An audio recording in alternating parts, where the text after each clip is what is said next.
Assalamualaikum, selamat datang di channel Amiko Story. Kali ini saya akan membawakan cerita tentang pendakian gunung lagi. Gak usah berlama-lama, tonton sampai habis.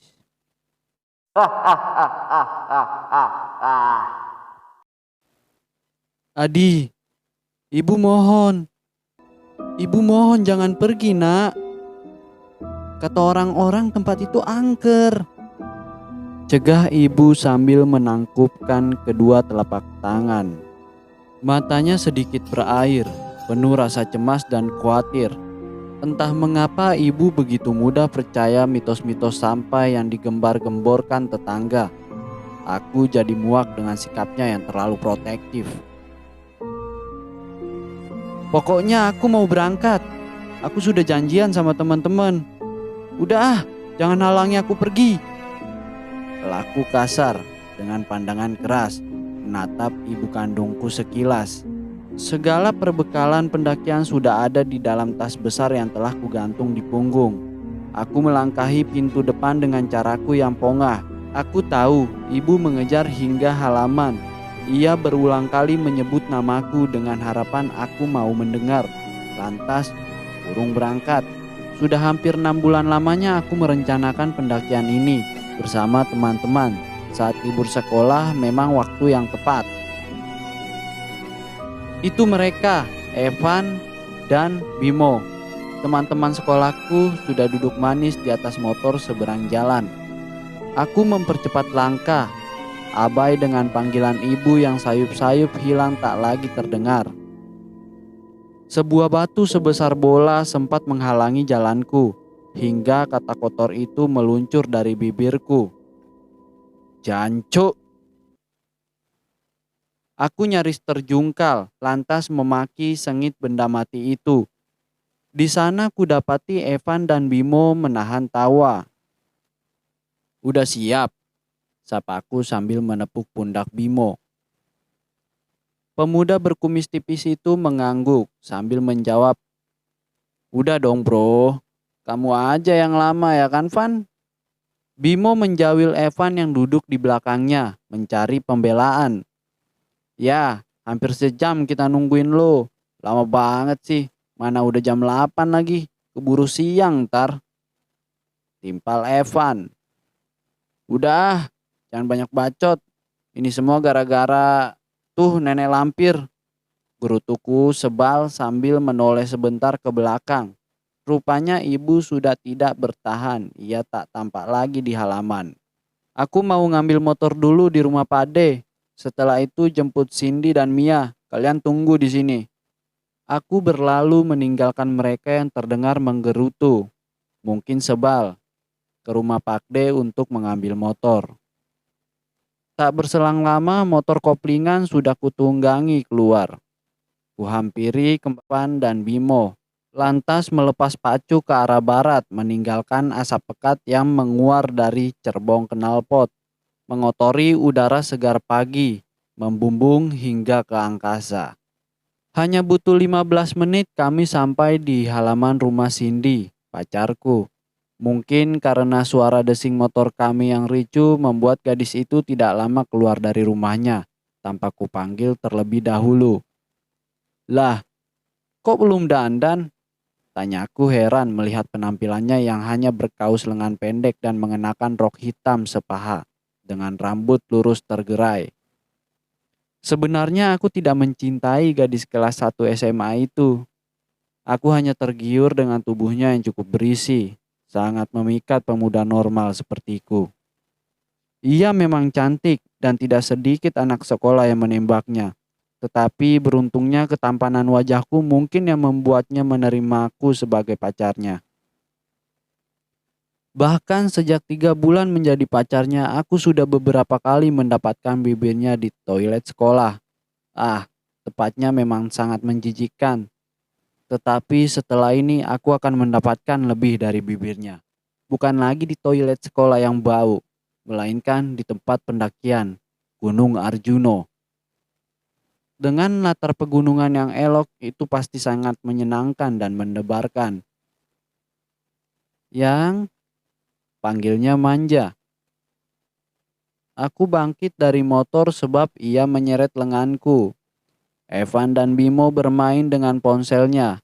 Barangkali semakin sebal. Sementara aku mengikuti langkah Cindy ke samping dinding halaman. Yang, aku nggak jadi ikut. Perkataan membuatku sedikit kecewa. Loh, kenapa? Kok mendadak? Dengan wajah cemberut, ia memegangi kancing bajuku yang terbungkus jaket kulit dengan resleting yang menganga. Lantas menjawab, Mia nggak jadi ikut, katanya ada urusan. Masa iya aku cewek sendiri? Aku mendesah sembari menciumi ujung rambut panjangnya yang wangi. Kenapa kalau cewek sendiri? Kamu takut diapa-apain kan? Ada aku, seruku mendesak. Enggak ah, lain kali aja. Tolaknya bersikuku. Aku sedikit kesal karena rencana kesenanganku hampir bisa dipastikan gagal. Tidak bisa menghabiskan banyak waktu hanya demi membujuk Cindy, apalagi Bimo dan Evan mungkin sudah kepalang sebal. Kamu gitu deh. Ya udah ah, aku melangkah menjauh tetapi sebagai ganti aku harus mendapatkan sesuatu darinya sedikit saja. Sun dulu kalau begitu, pintaku membalik badan sambil mendekatkan wajah ke mukanya. Ia terkekeh tetapi membalas dengan jentikan jemari. Ah, kian bertumpuk rasa sebal ini. Ia melihat dengan mata menggoda ke arahku yang sambil menggenjot motor. Lantas ia melambaikan tangan dan hanya meneriaki. Hati-hati, mengiringi langkah kami bertiga menuju Gunung Arjuno dengan segala keindahan alamnya. Barangkali ucapan hati-hati dari Cindy adalah kalimat terakhir yang kudengar dari bibir indahnya. Pukul 10 siang kami baru sampai di titik pendakian pertama di Wonosari. Kami memarkirkan motor di tempat yang tersedia, kemudian melakukan registrasi membayar tiket masuk. Halo? Aku menjawab telepon dari Cindy yang baru masuk. Entah ia bicara apa, kondisi sinyal yang kurang baik membuat percakapan kami sedikit terganggu. Namun kupastikan alasan ia menelpon adalah sebab menyesal karena urung ikut. Kulirik Bimo dan Evan berbincang dengan petugas yang ada. Tetapi aku masih asyik melayani Cindy di seberang sana. Pukul 10 lewat kami baru mulai melakukan pendakian menuju pos berikutnya. Matikan aja lah teleponmu itu di. Evan mengingatkan. Lalu aku patuh sebab pemandangan kebun teh cukup mengalihkan perhatian. Hijau dan sejuk sekali. Siang cuaca cukup terik dengan sajian alam memukau. Gumpalan awan putih bak kapas bersih menambah pesona eloknya. Aku belum merasa lelah, begitupun teman-teman yang masih tampak semeringah. Sekitar 2,5 jam kami baru menaklukkan pos kedua, pos Lincing. Kami bertemu para pendaki lain yang baru turun dengan wajah lelah tetapi tampak puas. Istirahat dulu dong, capek nih. Evan mulai mengeluh. Ia berjongkok di bawah pohon rambutan sembari mengeluarkan botol berisi air putih. Ia teguk separuh. Aku pun berhenti, rupanya keringat mulai deras membasahi. Membuka tas punggung tetapi tidak menemukan botol air putih. Sial, aku menepuk dahi. Gara-gara ibu jadi lupa membawa air. Nih, berbaik hati Bimo menyodorkan botolnya. Aku meraih sedikit kesal. Ya udah yuk, keburu sore, ajak Bimo. Ayo. Jawabku setuju, disusul Evan yang terbirit mengikuti. Kulirik jam yang melingkari tangan, pukul 2:30 dan kami baru sampai Mahapena. Di Mahapena, pos ketiga dengan sajian sabana yang raya. Woi, ini indah sekali.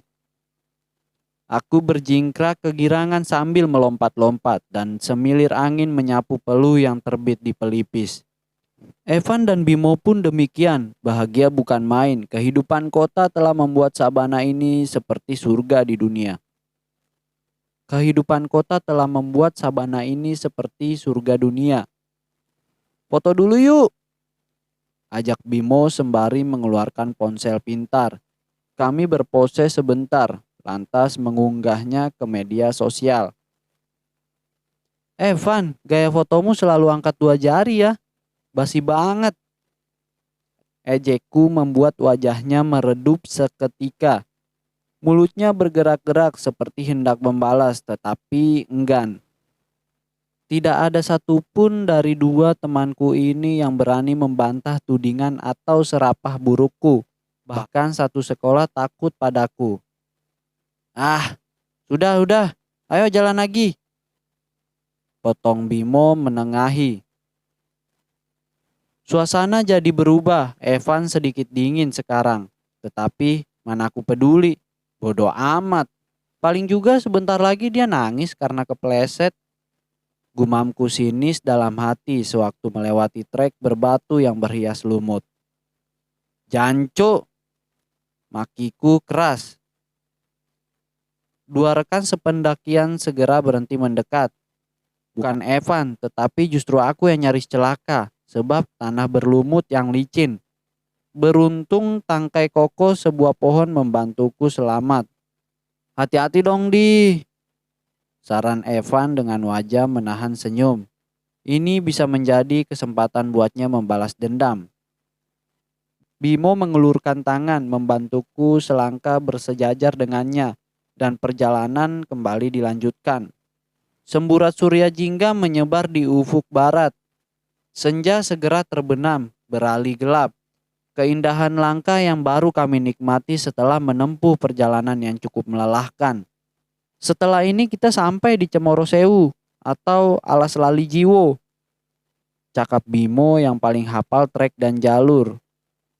Emang ini mau dilanjut sampai puncak Ogal Agil? Yakin? Tanya Evan mencari keyakinan, membuatku dan Bimo berhenti sejenak, menatap Evan yang tampak ragu-ragu. Sudah, kalian ini ribut mulu. Kita pasang headlamp yuk. Dengan cekatan headlamp masing-masing sudah terpasang sempurna di kepala. Ada terang dalam gelap. Seperti cahaya kunang-kunang dalam gulatan kuburan. Terdengar suara beberapa orang berbincang. Mungkin para pendaki yang sepertinya mulai menuruni medan pendakian. Di puncak pasti banyak orang.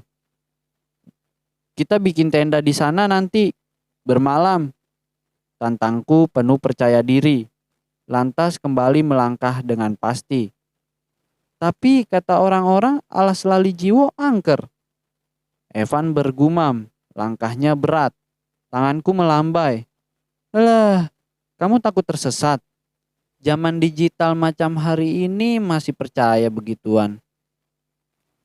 Gelap terlaksana, semilir angin membuat tubuhku sedikit menggigil meski telah terbungkus jaket cukup tebal. Bintang bertabur indah di atas sana membentuk rasi yang tak ku mengerti. Ini pendakian yang cukup nekat, entah bagaimana kami bisa segila ini. Di depan jelas hutan dengan kawasan dipenuhi pohon cemara. Bak raksasa pongah dalam gulita. Inilah yang disebut Alas Lali Jiwo, yang menurut orang-orang angker bahkan menjadi alasan ibu mencegahku tadi. Beberapa larangan pantang dilanggar jika ingin selamat dari keangkerannya, namun aku tak percaya. Dengan hati-hati kami melangkah, sebenarnya memang cukup mencekam, gelap dan menakutkan. Tidak hanya itu, jujur, rasa takut mulai merayapiku, tetapi demi ucapan Ponga yang terlanjur keluar, aku kebelet pipis. Bim, turun yuk, aku takut. Benar, Evan sungguh takut. Tubuhnya bergetar, kulihat Bimo pun demikian. Ejekku sembari menahan keinginan berhajat. Aku minggir ke tepi sebelah sebuah pohon cemara yang tinggi untuk melepas hajat yang tak lagi tertahan. Tanpa pernah ku tahu Bimo dan Evan entah sudah ada di mana. Karena usai menutup resleting celana saat berbalik jantungku mencelos, kaget bukan main. Bukan Evan atau Bimo yang ada, melainkan Cindy? Aku sungguh terkejut. Jantungku berdegup kencang untuk alasan keterkejutan yang luar biasa. Aku tidak menyangka bagaimana Cindy tiba-tiba ada di sini dengan baju yang sama sebagaimana yang tadi pagi ia pakai, seksi dan menggoda. Kamu bagaimana bisa di sini? Aku sebenarnya takut dan mulai berpikir yang bukan-bukan, tetapi mencoba tenang serta berpikir mungkin Cindy memang berniat menyusul. Iya. Kemana Bimo dan Evan? Aku mengedarkan pandang, tetapi Cindy sama sekali tidak angkat bicara. Ia bungkam 1000 bahasa dengan wajah mencekam, pucat pasi tetapi tetap menggoda. Ah, ini suasana yang tepat. Kami hanya berdua. Aku melepas tas punggung, menjatuhkannya sembarang, lantas mendekati wajah ke wajah yang lain kekasihku. Tidak sabar ingin kulumat bibir itu, lantas melampiaskan segala hasrat yang bergelora. Namun saat wajah kami sudah sangat dekat dan bibir kami nyaris bertemu, ia mundur, berjalan menjauh. Entah hendak kemana, tetapi aku mengekor. Mau di mana? Godaku tak mendapat balasan. Ia terus berjalan ke hutan cemara yang lebat dengan rumput liar di sana sini. Setiap depa langkahnya selalu meninggalkan bau aneh. Tidak seperti harum parfumnya yang sudah hidungku hafal, tetapi seperti bau anyir dan amis. Aneh sekali.